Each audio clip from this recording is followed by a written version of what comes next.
India और China, ये दोनों ही कंट्रीज सुपर पावर बनना चाहते हैं। और अगर देखा जाए तो ये दोनों सही पोजीशन में है भी, क्योंकि इन दोनों ही कंट्रीज के पास एक बहुत बड़ी पॉपुलेशन है। दोनों कंट्रीज की पॉपुलेशन ऑलमोस्ट सिमिलर है एट अराउंड 140 करोड़, क्योंकि अगर पॉपुलेशन बड़ी होगी तो फिर ज़्यादा लोग काम कर सकते हैं और देश जल्दी सुपर पावर बन सकता है। लेकिन जहाँ इंडिया की पॉपुलेशन काफ़ी यंग है, वही चाइना की पॉपुलेशन काफ़ी ओल्ड है। 2023 में जहाँ इंडिया की मीडियन एज 39.5 थी, वहीं चाइना की मीडियन एज 39.8 थी, जिससे ये साफ साबित होता है कि इंडिया ऑन एन एवरेज 10 साल जवान है। और अगर हम फर्टिलिटी रेट को देखें तो यहाँ भी इंडिया ही बेटर है, क्योंकि 2024 में जहाँ चाइना का फर्टिलिटी रेट सिर्फ 1.7 था, वहीं इंडिया का फर्टिलिटी रेट 2.1 था, जिससे ये पता चलता है कि इंडिया की पॉपुलेशन भी ज़्यादा तेज़ी से बढ़ रही है। और अगर हम फ्यूचर एस्टिमेट्स की बात करें तो ईयर 2100 तक चाइना की पॉपुलेशन बढ़ने के बजाय कम होगी। अलग अलग एस्टिमेट्स के अकॉर्डिंग चाइना की population somewhere around 50 to 60 crore होगी, जो कि बहुत ही कम है उनकी आज की पॉपुलेशन से। और तो फ्यूचर में इंडिया की पॉपुलेशन भी इतनी तेज़ी से नहीं बढ़ेगी, लेकिन एस्टिमेट्स के अकॉर्डिंग इंडिया की पॉपुलेशन पीक करेगी एट अराउंड 170 करोड़, लेकिन बाय ईयर 2100 ये गिरकर सिर्फ 150 करोड़ ही रह जाएगी। लेकिन इवन एट 150 करोड़ इंडिया दुनिया का सबसे ज़्यादा आबादी वाला देश होगा। और अगर हम इसको चाइना से कंपेयर करें तो इंडिया की पॉपुलेशन चाइना से डबल से भी ज़्यादा होगी। तो अगर पॉपुलेशन के हिसाब से देखा जाए तो ऐसा ही लगता है कि आने वाले टाइम में इंडिया ही सुपर पावर बनेगा। लेकिन जब हम रियलिटी की तरफ देखते हैं तब चाइना ही आगे है, क्योंकि जहां चाइना के एथलीट्स ओलंपिक्स में भर भर के मेडल्स लाते हैं, वहीं इंडिया के एथलीट्स को मुश्किल से कुछ मेडल्स मिल पाते हैं। जहां चाइना में आर्टिफिशियल इंटेलिजेंस, न्यूक्लियर पावर और सोलर एनर्जी को लेकर बड़ी बड़ी रिसर्च हो रही है, वहीं इंडिया के लोग ये करने में बिजी हैं। जहां चाइना ने हमारे देश में 118.4 बिलियन डॉलर का सामान एक्सपोर्ट किया, वहीं इंडिया ने सिर्फ 33.4 बिलियन डॉलर का सामान चाइना को एक्सपोर्ट किया। बोले तो 85 बिलियन डॉलर का ट्रेड डेफिसिट। जब सोशल मीडिया पर आप बॉयकॉट चाइना चिल्लाते हो तो आपको ये नहीं पता होता कि सरकार खुद ही चाइना से भर भर के माल ले रही है। लेकिन लोग कह रहे हैं कि आप अपना चाइनीज टीवी तोड़ दो। मैंने कहा हिपोक्रेसी की भी सीमा होती है। और जहां चाइना में मैग्लेव ट्रेन चलती हैं 300 से 400 की स्पीड पर, इंडिया में वंदे भारत की एवरेज स्पीड अभी भी 70 से 80 ही है। और जहां चाइना ने अभी एक नई ट्रेन को सक्सेसफुली टेस्ट किया है जो 1000 किलोमीटर पर आवर की स्पीड से चल सकती है, वहीं इंडिया में बार बार ट्रेन एक्सीडेंट्स ही होते रहते हैं, जिसमें मासूम लोगों की जाने जाती हैं। इनफैक्ट आप ये मानोगे नहीं, लेकिन चाइना कुछ एस्पेक्ट्स में इतना आगे निकल चुका है कि उसने यूएस को भी पीछे छोड़ दिया है। और चाइना को देख अब यूएस की भी फट रही है, इसीलिए वो अब खुद की मैन्युफैक्चरिंग में इन्वेस्ट कर रहा है ताकि उसको चाइना पर रिलाई ना करना पड़े। और अब यूएस भी आर्टिफिशियल इंटेलिजेंस, न्यूक्लियर पावर और सोलर एनर्जी में रिसर्च कर रहा है ताकि वो चाइना के बराबर आ सके। लेकिन जब इंडिया की पॉपुलेशन ज़्यादा है, वो ज़्यादा स्पीड से बढ़ रही है और वो ज़्यादा यंग भी है, तो ऐसा क्या गलत हो रहा है कि इंडिया आगे नहीं बढ़ पा रहा है? आज की वीडियो में इसी बारे में बात करेंगे। जहाँ चाइना में फॉर्मल एजुकेशन के साथ साथ बच्चों को प्रैक्टिकल स्किल्स भी सिखाई जाती है जो आगे चलकर उनको बहुत काम आएंगी, वहीं इंडिया के बच्चों के साथ ऐसा कुछ भी नहीं होता। इंडिया में ज़्यादातर बच्चे अपने माँ बाप और टीचर्स से यही सीखते हैं कि बस रट्टा मार लो और एग्जाम में ज़्यादा नंबर्स ले आओ। लेकिन हमारा एजुकेशन सिस्टम इतना आउटडेटेड है कि अगर ज़्यादा नंबर्स आ भी गए तो भी कुछ खास फर्क नहीं पड़ने वाला, क्योंकि इंडिया में अच्छी जॉब्स है ही नहीं। और जो थोड़ी बहुत जॉब्स हैं भी जो एक ठीक ठाक सैलरी देती हैं, वहाँ पर काम के साथ साथ आपकी जान भी ले लेते हैं, जिसके ऊपर हमने एक डिटेल वीडियो बनाई है जो आप यहाँ पे जाके देख सकते हो। इसीलिए ज़्यादातर इंडियंस देश छोड़ के बाहर चले जाते हैं और फिर उन देशों का विकास होता है, ना कि इंडिया का। और अगर आपको एजुकेशन से हटकर कुछ करना हो जैसे कि स्पोर्ट्स, तो फिर जहाँ चाइना के बच्चों को बचपन से ही ट्रेन किया जाता है ताकि वो अलग अलग स्पोर्ट्स में एक्सेल कर पाएँ, वहीं इंडिया में ज़्यादातर पेरेंट्स स्पोर्ट्स जैसी चीज़ों को डिस्करेज करते हैं और सिर्फ एजुकेशन को ही बढ़ावा देते हैं। और इसीलिए जहाँ चाइना खूब सारे मेडल्स लाता है, वहीं इंडिया मेडल्स के लिए तरसता है। और तो ऐसा नहीं है कि चाइना में प्रॉब्लम्स नहीं है। चाइना का एजुकेशन सिस्टम स्टूडेंट्स पर बहुत सारा स्ट्रेस डालता है, क्योंकि लाइफ एक रेस है। अगर तेज नहीं भागोगे तो फिर पीछे रह जाओगे। 但是我有自由的时间呐、我不能没有自由啊，我不能光在学习身上啊，学习必须好几天好呀。 लेकिन ऐसा तो इंडिया में भी होता है। करोड़ों बच्चे हर साल कम्पीट करते हैं, वो भी सिर्फ कुछ नौकरियों के लिए, भले ही वो नौकरी सिर्फ 10,000 की क्यों ना हो। तो स्ट्रेस दोनों जगह है। लेकिन जहाँ चाइना में एटलीस्ट कुछ ढंग की स्किल्स सिखाते हैं, वहीं इंडिया में सिर्फ थ्योरी रटाई जाती है।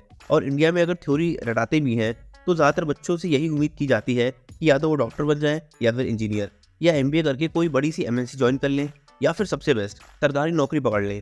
इसीलिए इंडिया में कुछ भी इनोवेटिव नहीं होता। और जो बच्चे PhD करके कुछ इनोवेटिव करना भी चाहते हैं तो वो भी यहाँ पर नहीं हो सकता, क्योंकि इंडिया अपनी GDP का सिर्फ 0.64% खर्च करता है ऑन रिसर्च एंड डेवलपमेंट, वहीं चाइना अपनी GDP का 2.41% खर्च करता है। और इसीलिए काबिल लोग इंडिया में नहीं रह पाते, और जो लोग यहाँ रहकर PhD करने की कोशिश करते हैं उनको महीनों तक वेट करना पड़ता है यूनिवर्सिटी से ग्रांट्स देने के लिए। और इसीलिए चाइना आगे है इंडिया से, क्योंकि जहाँ पर रिसर्च ज़्यादा होगी वहीं पर डेवलपमेंट भी ज़्यादा होगी। और तो ऐसा बिल्कुल भी नहीं है कि हम चाइना की साइड ले रहे हैं, उसके जितने भी नेगेटिव एस्पेक्ट्स हैं हम आपको वो भी बताएंगे। जैसे कि वहाँ पर एक डिक्टेटरशिप वाली सरकार है, और अगर किसी ने कुछ भी गलत बोल दिया तो वो बंदा रातों रात अंडरग्राउंड हो जाता है, ठीक जैसे कि जैक मा हुए थे। और इसी डिक्टेटरशिप की वजह से जैसे ही लोगों के पास थोड़ा बहुत पैसा आता है वो चाइना को छोड़ देते हैं, और जो रुक जाते हैं उनको चाइना का 996 कल्चर फेस करना पड़ता है। 996 बोले तो जब आप सुबह के 9 बजे से रात के 9 बजे तक काम करो, वो भी हफ्ते के 6 दिन, मतलब हफ्ते के 72 घंटे। इसकी वजह से बर्नआउट होता है और एक्सट्रीम केसेस में डेथ भी हो सकती है। और तो इंडिया में भी ऐसा ही होता है, क्योंकि यहाँ पर नारायण मूर्ति जैसे लोग यूथ को 70 घंटे काम करने का ज्ञान भेजते हैं। तो ऐसा नहीं है कि चाइना एक परफेक्ट कंट्री है, लेकिन वो जिन मामलों में हमसे बेटर है उसमें वो इतना ज़्यादा बेटर है कि हमारा यूथ उनके यूथ के आगे टिक ही नहीं सकता। फॉर एग्जाम्पल, इंडिया का यूथ आज इतना रिलीजियस हो गया है कि 8th क्लास में पढ़ने वाले बच्चे भी अपनी इंस्टाग्राम बायो में सनातनी हिंदू और जय श्री राम लिखते हैं। अब ऐसे लिखने में कोई प्रॉब्लम तो नहीं है भाई, आपके रिलीजियस सेंटिमेंट्स हैं तो है, लेकिन अगर इतनी यंग एज से कोई बंदा रिलीजन में इतना घुसेगा तो ये उसकी ज़िंदगी का एक पार्ट नहीं रह जाता, उसकी पूरी ज़िंदगी ही उसके अराउंड रिवॉल्व करने लगती है कि मेरी निप्पल से मेरी रूह निकल गई। और कुछ केसेस में तो पेरेंट्स ही अपने बच्चों को इस चीज़ में लगा देते हैं ताकि वो उनका इनोसेंस यूज़ करके पैसे छाप सकें। थे जो बोलते थे अभिनव की छोटी छोटी बातों पे होता था कि अभिनव आप क्यों ऐसे करते हो, अभिनव ये क्यों, बहुत उम्र पड़ी है, बूढ़े हो जाओगे तब करना, अभी से क्यों कर रहे हो भक्ति। बहुत लोग इसको बोल जाते थे, जाते आते मुझे भी बोलते थे अभी तो ये छोटा है, आपने इसे कहाँ लगा दिया, क्यों कर रहा है ये सब कुछ। अब पता है वो जो लोग पहले ये सब कुछ बोलते थे ना अभिनव को, अब वो आते हैं और अभिनव को कहते हैं आपके साथ एक फोटो खिंचवा ले, तो वो मुझे लगता है कि जो चाहिए था ना हमें वो मिल गया। इसके ऊपर हाल ही में हमने एक वीडियो बनाई है जिसे आप चेकआउट कर सकते हो ये वीडियो देखने के बाद। अब जो यूथ थोड़े बहुत पढ़े लिखे हैं और एक higher section of the society से आते हैं वो भी चूतिया वाली हरकतें कर रहे हैं, क्योंकि कभी वो कोर्ट में कॉन्सर्ट के लिए पागल हो जाते हैं,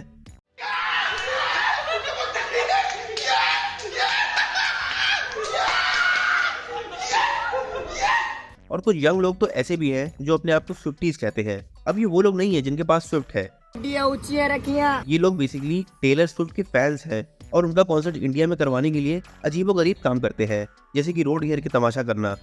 Stop it. Get some help. वहीं कुछ बच्चे आपको ऐसे भी मिल जाएंगे जो अपने घरों से भाग गए ताकि वो साउथ कोरिया जाकर BTS के मेंबर्स से मिल पाए। ऐसे बच्चे खुद को BTS के फैंस कहते हैं और खुद को BTS आर्मी के नाम से भी बुलाते हैं।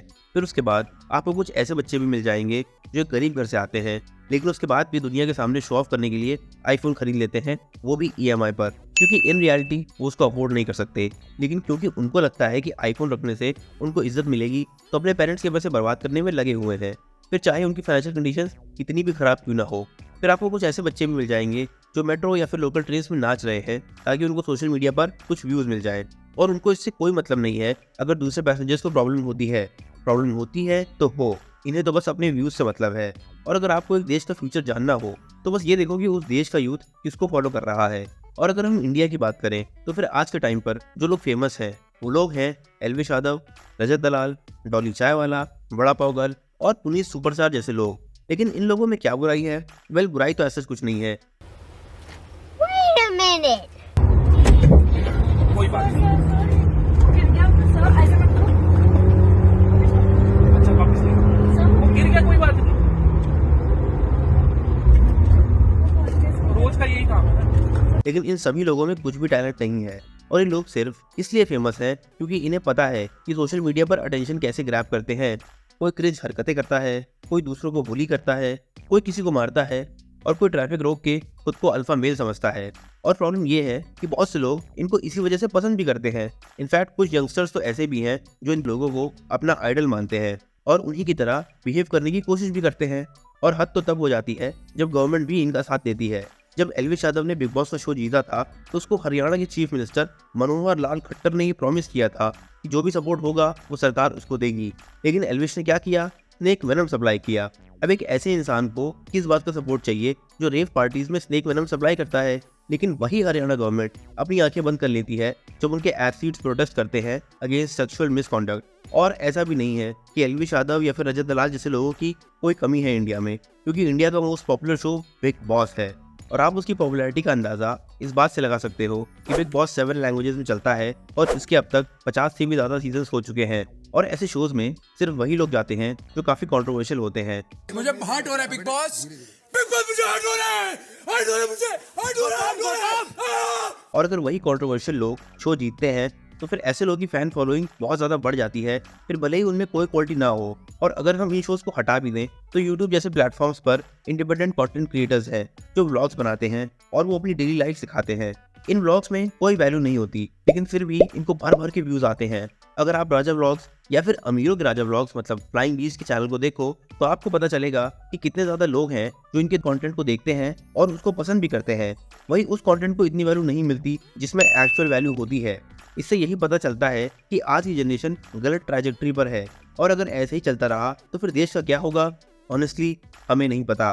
सुपर पावर बनना तो छोड़ो, अगर हमने खुद को सस्टेन भी कर लिया तो भी बहुत बड़ी बात होगी। अब अगर आप भी किसी ऐसे युवा को जानते हो जो ऐसी हरकतें करता है तो आप उसको एक सही डायरेक्शन देने की कोशिश कर सकते हो। और क्या पता आपके जैसे अगर कई लोग ऐसा करें तो सिर्फ पेपर पे सुपर पावर बनने के बजाय हम एक्चुअली में एक सुपर पावर बन सकते हैं।